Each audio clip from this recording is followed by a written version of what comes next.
Buonasera, bentrovati e bentrovate. Questa è la nona puntata del quinto ciclo dal titolo Solo un salto e la ragione diventa follia, un ciclo dedicato alla salute mentale. Io sono Anna Gatti, sono dell'AITSAM di Padova, Associazione Italiana Tutela Salute Mentale.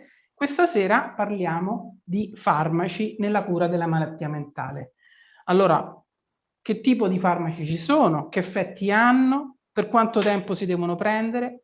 Quali sono gli effetti collaterali dei farmaci e sono davvero indispensabili?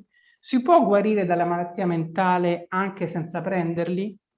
Queste ed altre domande sono le domande che un po' tutti noi, i familiari, gli utenti, ma credo anche gli operatori, no, si pongono.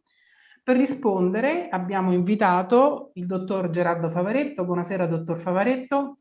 Buonasera. Il dottor Gerardo Favaretto è stato più volte ospite delle nostre trasmissioni. Se volete potete ascoltare le precedenti puntate che sono state registrate negli anni passati. È psichiatra ed è stato fino a marzo 2019 direttore del Dipartimento di Salute Mentale presso la ULSS numero 2 Marca Trevigiana di Treviso, quindi ha un'esperienza sicuramente molto lunga sulle terapie, sulla cura e soprattutto sui servizi pubblici, perché ha lavorato appunto in un servizio pubblico anche grande, importante, insomma, che comprendeva Treviso e la provincia. Poi con me a fare le domande e anche a dare alcune risposte, spero, c'è Susanna Brunelli. Buonasera Susanna. Buonasera. Susanna Brunelli è socia dell'AITSAM, anche lei Associazione Italiana Tutela Salute Mentale, la sezione di Verona, e in veste di familiare crede che non abbia importanza da dove si viene, ma dove si sta andando, e che ogni difficoltà può essere trasformata in opportunità. Adesso molto carina questa presentazione, vediamo come riusciamo a realizzare questi desideri, che sono un po' dei desideri di tutti. Va bene, un'altra cosa che volevo aggiungere su questa trasmissione, che questa trasmissione è del ciclo appunto Solo un salto e la ragione diventa follia, partecipa al progetto Distanti ma vicini, in rete con la salute mentale, finanziato dalla Regione Veneto con risorse statali del Ministero del Lavoro e delle Politiche politiche sociali, scusate. Siamo noi dell'AITSAM di Padova, poi c'è l'AITSAM di Verona, c'è Alice per i disturbi del comportamento alimentare e Itaca, progetto Itaca di Padova. Insieme stiamo facendo appunto questo progetto. Benissimo, ho detto le cose più importanti, spero, ho fatto l'introduzione. Adesso vorrei cominciare subito con una prima domanda al dottor Favaretto. Allora, dottor Favaretto, qual è il motivo razionale dell'uso dei farmaci in psichiatria e su quali principi funzionano i farmaci? Allora, buonasera. Intanto aggiungo una breve chiosa alla mia presentazione. Io sono uno psichiatra clinico, non sono uno psicofarmacologo, quindi non sono qui a dare spiegazioni tecniche specifiche o super specialistiche in termini di funzionamento su un farmaco invece che su un altro. Sono qui per parlare di farmaci all'interno della cura. Allora, un primo concetto che io, come dire, vorrei sottolineare, così magari anche il dialogo procede in maniera più chiara e più spedita, è che la cura è l'insieme delle attività che vengono fatte per soccorrere e supportare e fare terapia nei confronti di una persona. All'interno della cura ci sono varie opportunità e vari strumenti che fra di loro sono diversi. Non è che uno sia alternativo all'altro, o meglio dell'altro, o peggio dell'altro. Ci sono diversi strumenti, diverse possibilità che la ricerca, la conoscenza, la ricerca scientifica, la conoscenza, l'esperienza, lo sviluppo dei servizi ci ha messo a disposizione.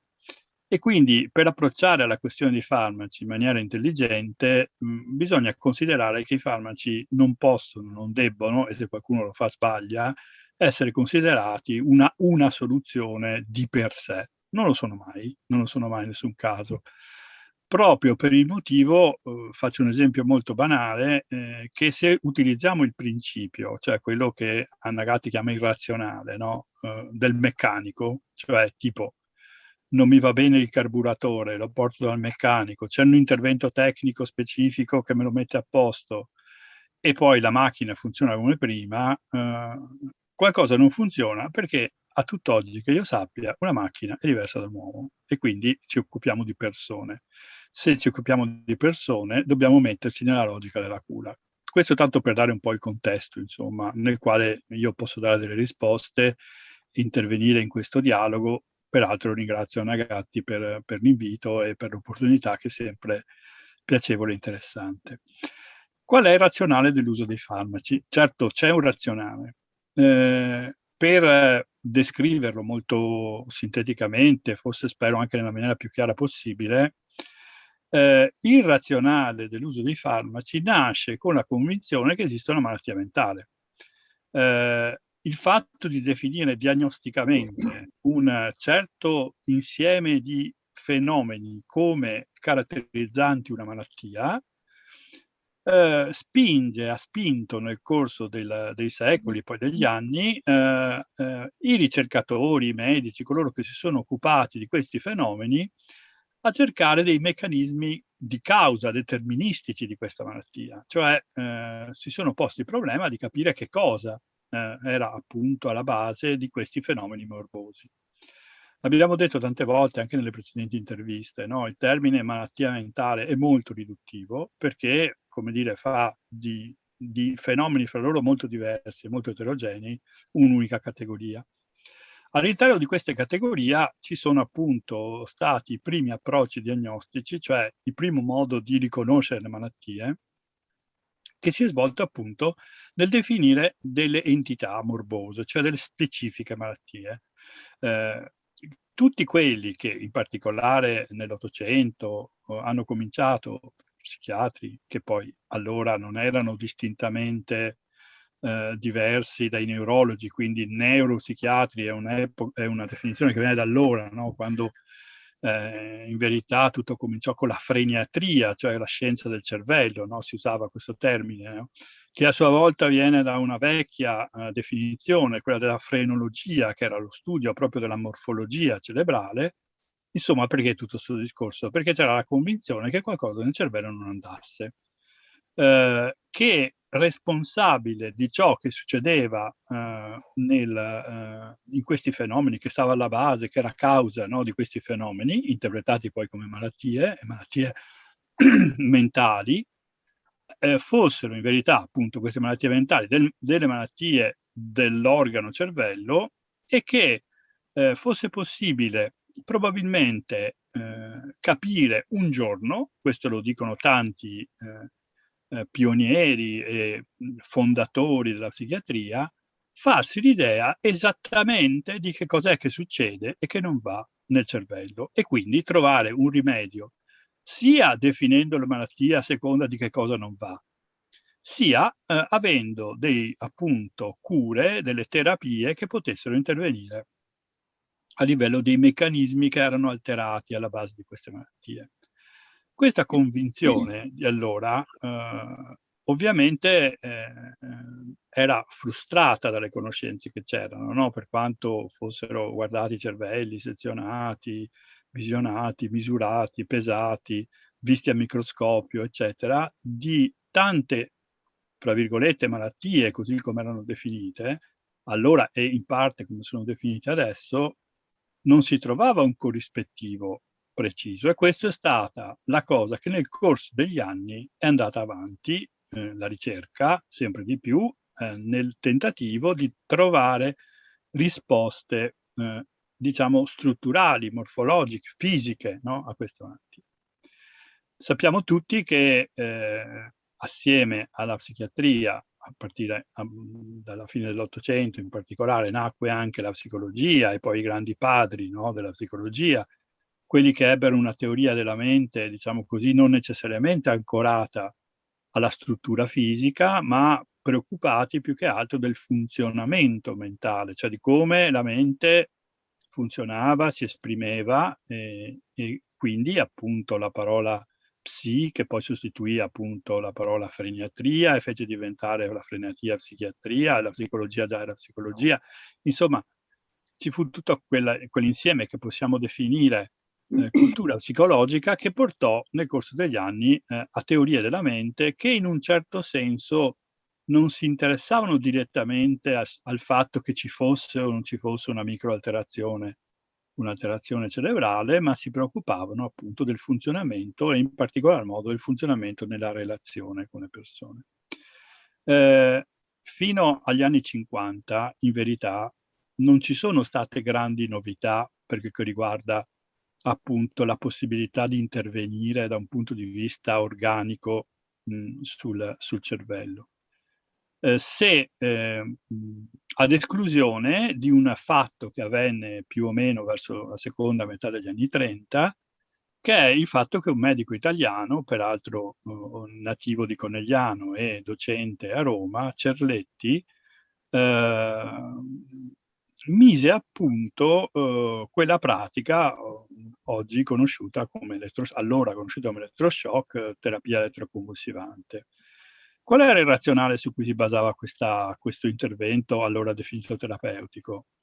Il fatto che creare una situazione di incoscienza artificialmente creata attraverso uno stimolo elettrico potesse permettere al cervello di ridefinire, diciamo, la sua modalità elettrica di funzionamento e quindi di guarire anche le patologie. L'elettroshock fu presentato appunto con grande entusiasmo dal suo scopritore come una panacea. A suo modo aveva un razionale, che poi questo razionale non avesse nessuna corrispondenza e di fatto a tutt'oggi è solo parzialmente spiegato il supposto effetto terapeutico di questa pratica, che peraltro in Italia non ha un grande utilizzo, ma c'è, tuttora si utilizza, e che nel resto del mondo viene utilizzata con delle indicazioni, con dei protocolli, ma insomma non sto qui a aprire la discussione perché meriterebbe da solo una riflessione. Negli anni 50, un po' più o meno casualmente, come spesso accade con la scoperta di nuovi farmaci, senza necessariamente l'intenzione di arrivare a scoprire qualcosa che avesse efficacia, sperimentando un certo farmaco presso alcuni ricoverati in un manicomio, scoprirono che questo farmaco aveva un effetto di calmare le persone e di diminuire un po' quelli che sono gli effetti, i comportamenti più problematici. Quel farmaco che è l'Argatil, che è tuttora in commercio, fu il primo farmaco, il primo della serie degli psicofarmaci. Prima esistevano solo i barbiturici, ma questi avevano un effetto sostanzialmente positivo nell'epilessia e sedativo, genericamente sedativo, ma erano farmaci di per sé molto problematici.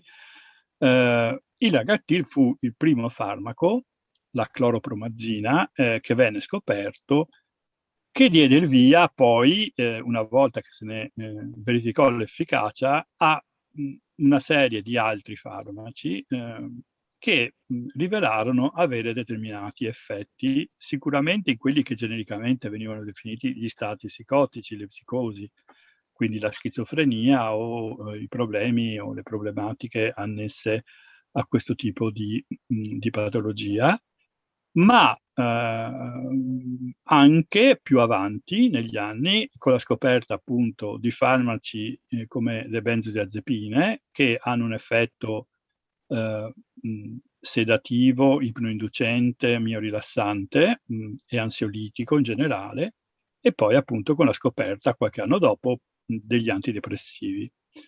Gli antidepressivi furono scoperti anche lì sulla base del fatto che si rivelarono in qualche modo efficaci nella loro somministrazione rispetto a persone che presentavano un quadro che era stato diagnosticato e definito come una depressione grave. Allora, cosa successe? Finisco subito dopo, così possiamo andare avanti col discorso. Cioè che la scoperta di questi farmaci, come dire, si costruì un razionale successivamente. Cioè non è che questi farmaci furono scoperti, perlomeno all'inizio, con l'idea che ho bisogno di qualcosa che funzioni, che ne so io, per modulare la dopamina, come si è rivelato poi essere l'effetto dei primi antipsicotici, ma seguentemente, dopo aver scoperto questi farmaci, ci si pose il problema di come funzionavano e si costruirono teorie che spiegassero e che quindi dessero razionale questi farmaci sul perché questi erano efficaci, come funzionavano, qual era il loro meccanismo d'azione, quali erano i vantaggi, gli svantaggi, tutto quello che viene. Quindi, in sintesi, il razionale viene dopo dalla scoperta dei farmaci e caratterizza tutti gli anni 60, gli anni 70, per arrivare ad oggi e tutte le problematiche che sono annesse al discorso dei farmaci oggi. In una parola, i primi psicofarmaci sono stati scoperti per caso, nel senso che hanno provato a dare queste sostanze a chi stava in un ospedale psichiatrico, hanno visto che avevano degli effetti e quindi poi dopo hanno cercato di capire come mai queste persone potevano avere questi effetti. Hanno fatto una teoria costruita dopo, insomma, da quello che ho Esattamente. capito. Sì, Senta, così. e allora, un'altra domanda. I risultati dei farmaci sono quindi permanenti oppure sono legati all'assunzione del farmaco? Questi risultati di cui stiamo parlando sul comportamento, no? Su quello che era, mi sembra, no? Di capire che poi è soprattutto sul funzionamento della persona, quindi che aveva un migliore funzionamento generale, perché poi la malattia mentale comporta diciamo, ha come conseguenza un comportamento non, non efficace, insomma, non disturbato, ecco, con Non varie funzionale. modalità. Funzionano male le persone che hanno una Sì. malattia mentale, da vari punti di vista. E quindi, da quello che ho capito, lei ci sta dicendo che i farmaci che noi attualmente utilizziamo sono farmaci che incidono sul sintomo, ma che non sono, oppure non so quali sono, se ce ne sono, sulla malattia, cioè nel senso che se io posso pensare di essere una persona che in qualche modo ha una carenza di una certa sostanza chimica nel mio cervello, in qualche modo non ci arriva questa sostanza, prendo questo farmaco e questo farmaco sostituisce, lo prendo, mi viene iniettato in qualche modo, lo assumo e questa sostanza sostituisce quella che mi manca e così io funziono. Questo è un primo modo, un modello del farmaco che funziona attaccando, diciamo, le carenze biochimiche del cervello, oppure un'altra tipologia di farmaco è quella che invece agisce sul comportamento della persona. Quindi io sono troppo agitato, questa agitazione non mi permette di vivere normalmente, non mi permette di lavorare, non mi permette di fare tante cose e il farmaco mi aiuta perché seda questa agitazione. Adesso faccio un esempio, poi non so, ce ne saranno tanti altri. È così, è così. Oppure ci sono dei farmaci che funzionano sulla malattia e dei farmaci che invece funzionano sui sintomi. Allora, facciamo un passo indietro e proviamo a ridefinire un po' la questione come penso di vederla io. Nel momento in cui lei mi fa la domanda, ha in testa dei modelli di malattia e di farmaco, no? Lei ha in testa il modello antibiotico, per intenderci, che interviene sulla causa di un certo tipo di disturbo, elimina questa causa e una volta eliminata questa causa si ritorna allo stato precedente. Poi ha in testa il modello diabetico, manca l'insulina, per cui io ti do l'insulina e tramite l'insulina puoi gestire una carenza cronica, che è quella appunto dell'insulina stessa, e minimizzare gli effetti della malattia. I psicofarmaci non appartengono né ad una né all'altra categoria, nel senso che innanzitutto ad oggi abbiamo dei modelli certamente molto più sofisticati di come funzionano i psicofarmaci rispetto agli anni 50, quando appunto dovettero poi porsi il problema di come funzionavano, cercare di capire di farlo. Ma di fatto ad oggi non abbiamo un modello di malattia, cioè se la mettiamo da un punto di vista propriamente e solamente e puramente fisico, sappiamo molte cose, molte di più degli anni 50 e molte cose che riguardano appunto la depressione o la schizofrenia o altri tipi di patologie, ma non abbiamo un modello meccanicista, no, di queste malattie. Faccio un esempio. La malattia non è una cosa che viene data e che si manifesta in tutti nella stessa modalità, no?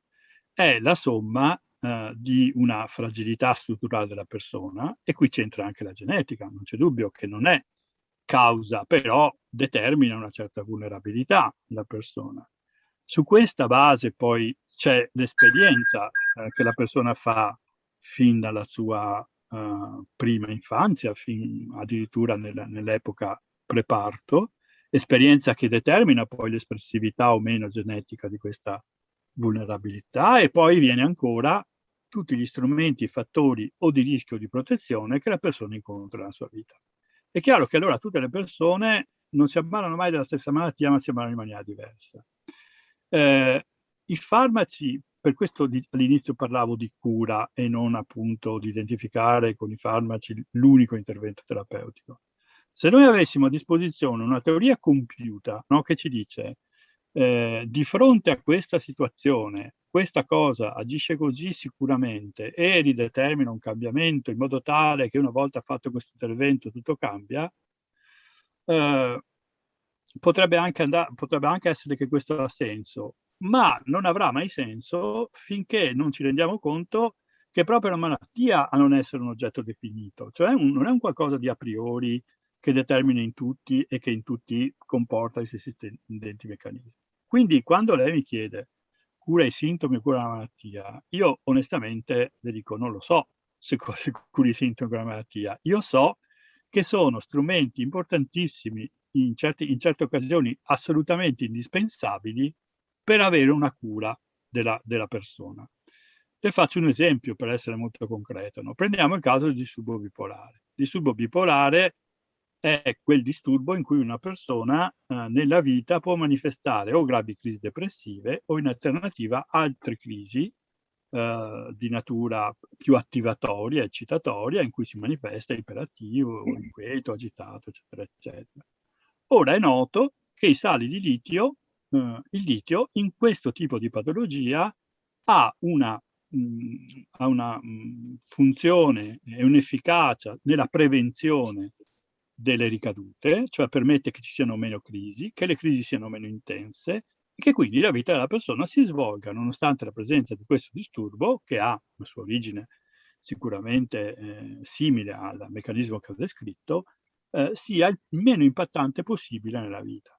I sali di litio, che sono stabilizzatori dell'umore, quindi cosa sono? Curano i sintomi o curano la malattia? Non curano nessuna delle due. Sono uno strumento per la persona per riuscire a gestire al meglio questo suo rischio che non è dato, perché non c'è un algoritmo per cui sicuramente ti viene una crisi adesso e te ne viene un'altra fra 5 anni o fra un anno o fra 3 anni. Cioè sono variabili molto individuali e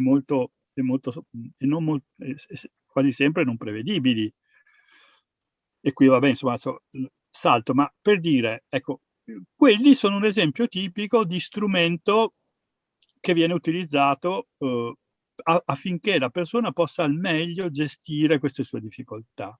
Se questo strumento però non è contestualizzato, per esempio nella conoscenza che la persona ha delle sue difficoltà, nel supporto che i familiari possono dare nel riconoscimento di sintomi precoci, nella creare opportunità di vita per questa persona, nel supportare i fallimenti che questa può avere a causa di queste crisi. Cioè, se non c'è tutta questa cosa qua, il litio serve ma fino a un certo punto. Questo vuol dire che non è importante? No, è fondamentale. Però è per spiegare come la cura sia un atto complesso e che decidere per un farmaco, per uno strumento, è importante. Lo diventa ancora di più se non è un approccio riduttivo, riduzionista. Cioè se io non riduco tutto quello che succede a quella persona sul fatto che gli devo aggiustare certi meccanismi biochimici che nel suo cervello non vanno. Meccanismi biochimici che nel cervello non vanno ci sono di sicuro. Però è vero che se non sono contestualizzati all'interno della vita della persona, dei suoi strumenti, della sua esperienza, e se la persona non ha per prima la consapevolezza di utilizzare questi appunto come uno strumento di aiuto, di stabilizzazione, è chiaro che poi servono fino a un certo punto o addirittura non servono. Non so se ho risposto alla sua domanda, ma ci tenevo molto a Posso contestualizzare. posso fare una domanda? Certo. Volevo chiedere, ci È qui sono... apposta. Sì, appunto. Ci sono degli esami clinici che definiscono, perché a me non è ben chiaro il concetto di malattia, sinceramente. Cos'è che definisce la malattia? Cosa intende per malattia? Perché la malattia, io credo che a volte si confonde la malattia con il sintomo, perché se io sono depressa è un sintomo, non è una malattia. La depressione non è una malattia, secondo il mio punto di vista, è un effetto. Quindi vorrei capire da lei qual è il concetto di malattia. Ma veramente è esattamente quello che ho detto, che uno dei problemi è proprio il modo con cui le malattie vengono definite e classificate. Ma da dove si vede che è una malattia? Perché per quanto la vedo io, la malattia si vede attraverso degli esami clinici, attraverso, non so, un attacco, attraverso vedere come è fatto il cervello, se ci sono delle alterazioni. Nel contesto psichiatrico, da dove si vede questa cosa? Sì, esattamente quello che stavo cercando di dire. Siamo d'accordo che se dobbiamo adottare un modello medico, appunto, ci vorrebbero degli esami o delle radiografie o cose che dimostrino che questa cosa c'è, perché ci dimostrano i fenomeni fisici che stanno alla base dei sintomi. Ma l'ho detto fin dall'inizio, in psichiatria non è così. Ma allora Esistono, perché si chiama malattia? Perché si definisce allora, malattia? sì, sono le cose che sto tentando di dire, però mi scusi, ma io non sono abituato, cioè io l'ascolto, se c'era che cosa dire, l'ascolto e facciamo così, che mi fa finire la frase e dopo mi dice quello che vuole, ok? Ok. Se no, dopo mi Sì, sì, sì. interrompo e devo ripetere sempre le Va stesse bene, cose. È giusto per funzionare bene insieme. certo. Allora, le sto dicendo appunto che il problema della psichiatria è proprio questo. Ha adottato un linguaggio medico, cioè chiama certe cose malattie, però la definizione di queste malattie non ha un supporto o un modello specifico, per cui appunto non è che io faccio la risonanza magnetica a uno e gli dico sei schizofrenico. Al massimo quello che fanno le ricerche è esattamente il contrario, cioè dicono tu sei schizofrenico, adesso ti faccio la risonanza magnetica. Vediamo se la tua è diversa da quella degli altri, no? Così si fa ed è di fatto una cosa. Qual è il modo con cui oggi vengono definite le malattie? I criteri diagnostici, cioè quando uno riceve una diagnosi, anche viene ricoverato in ospedale, gli fanno una diagnosi, gli mettono una sigla, eccetera, eccetera, oggi sono statistici, cioè è una cosa puramente statistica, che è basata sul fatto che alcuni fenomeni vengono valutati da quel punto di vista, tipo mediamente una persona come ha, mettiamo, come ha l'umore, no? Come si riferisce? Si dice triste, scontenta, eccetera, eccetera. Se una persona sente un particolare tipo di tristezza, diminuisce la sua attività, ha della direzione di colpa, si sente colpevole, eccetera, pensa di non avere speranze, ha pensieri negativi di morte, è inappetente, non dorme di notte, statisticamente è depressa. Questo si dice, questa è la depressione. È una definizione statistica perché giustamente, come dice lei, certe emozioni sono umanissime. Non è che uno, perché è triste, vuol dire che è depresso. No, tristi possiamo essere tutti in qualsiasi momento, in qualsiasi situazione. Questo è il grande limite, no, della diagnosi psichiatrica, cioè presume di definire degli oggetti, ma in verità questi oggetti non esistono perché sono una derivazione statistica. Se lei prende un manuale diagnostico, vedrà un elenco di sintomi che dice se ne sono presenti 3 di questo, 4 dell'altro, vuol dire che è questa malattia. Su questo i ricercatori stanno, soprattutto in questi ultimi anni, stanno molto lavorando per cercare di capire se ce ne sono altri criteri diagnostici. Ci sono alcuni progetti a livello internazionale che cercano di fare esattamente quello che lei diceva, cioè di collegare a certe alterazioni biologiche la presenza o meno di certi quadri. Alcuni addirittura mettono in discussione che questa divisione in categorie della malattia sia efficace e intelligente, no? E dicono, beh, in realtà una persona è una persona e la devi valutare nel suo complesso, allora devi valutare la sua dimensione emotiva, cioè come vive le emozioni, devi capire com'è, insomma, ci sono approcci diversi dal punto di vista diagnostico. In pratica, però, di fatto, nei servizi, la gente ragiona ancora con il manuale diagnostico aperto e valuta su questa base, cioè sul fatto che certi segni o sintomi siano presenti in maniera significativa e questo poi alla fine le porta a fare determinati tipi di diagnosi. E ha ragione che questo, lo dicevo fin dall'inizio, è uno dei problemi centrali, perché in verità è come dire una definizione già data. Questo vuol dire che non ci sono malattie mentali o che le persone non sono malate? No, io questo non lo credo proprio. Io penso che le persone stiano molto male. Ci sono persone che stanno molto male. Ci sono persone che stanno molto male. Ci sono persone che stanno un po' meno male. Una cosa interessante è che definire cos'è la salute psichica è molto difficile. È difficile stabilire cos'è la salute fisica, che anche lì è un po' un fatto statistico, perché poi una piccola magagnetta ce l'ha chiunque, no? Qualsiasi persona adulta ce l'ha una magagnetta, e se non ce l'ha se le va a procurare, con i traumi, eccetera, eccetera, ogni riferimento è puramente casuale. Trasportiamo queste cose da un punto di vista psichico. Possiamo dire la stessa cosa, cioè esiste la salute, l'equilibrio, la persona equilibrata che non ha nessun problema? No, non esiste. Cioè qualcosa che comporta difficoltà e sofferenza c'è sempre. Questo automaticamente non lo fa passare immediatamente nell'alveo delle malattie. Però è vero, questo è il punto centrale, cioè la definizione di cosa una malattia sia, di fatto oggi è ancora molto molto categoriale. Io preferisco sempre una definizione pratica. La definizione pratica è questa. Nel momento in cui una persona mi chiede e ha necessità di cura, in quel momento mi porta una malattia e a quel punto io devo capire quali sono le cure che gli posso dare. Va bene, scusate, abbiamo già consumato mezz'ora del nostro tempo e io volevo cominciare facendo la prima pausa, poi semmai riprende Susanna con le sue domande. Per ora facciamo la prima pausa musicale, grazie.